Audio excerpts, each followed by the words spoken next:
21 বছর ধরে এক হিন্দু রোজা রাখছেন, কিন্তু কেন? চলুন বিস্তারিত জেনে নিই ফ্রিক নিউজে।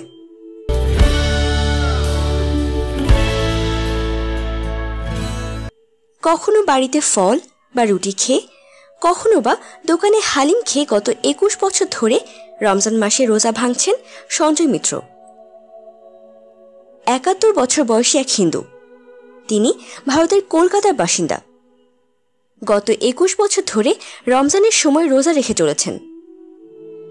অযোধ্যার বাবরি মসজিদ ধ্বংসের বিরুদ্ধে এটা তার ব্যক্তিগত প্রতিবাদ এবং সংখ্যাগরিষ্ঠ ধর্মের মানুষ হিসেবে লজ্জা প্রকাশ। সংখ্যাগরিষ্ঠ ধর্মের একজন মানুষ হয়ে কিছুতেই বাবরি মসজিদের ধ্বংসের ঘটনা মেনে নিতে পারছিলাম না।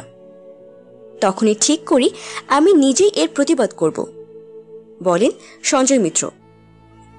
অথচ এমন এক পরিবারের সন্তান সঞ্জয় মিত্র, যাদের বাড়িতে 125 বছর ধরে দুর্গাপূজা হয়ে আসছে। তিনি আরও বলেন, বাবরি মসজিদের ঘটনা 1992 সালের 6 ডিসেম্বর।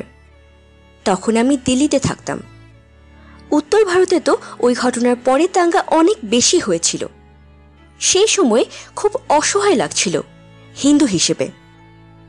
একজন সংখ্যাগরিষ্ঠ ধর্মের মানুষ হয়ে কিছুদিন মেনে নিতে পারছিলাম না।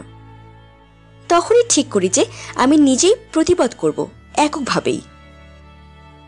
বামপন্থী আন্দোলনে যখন যুক্ত ছিলেন, তখন যদিও দাঙ্গার সময় মুসলমান মহল্লায় গিয়ে সবাই মিলে রাত জেগে পাহারা দিয়েছেন, কিন্তু সংখ্যাগরিষ্ঠরা যখন বাবরি মসজিদ ভেঙে ফেলেছে, তার প্রতিবাদটা তিনি একান্তই নিজস্ব ঢঙে করে চলেছেন।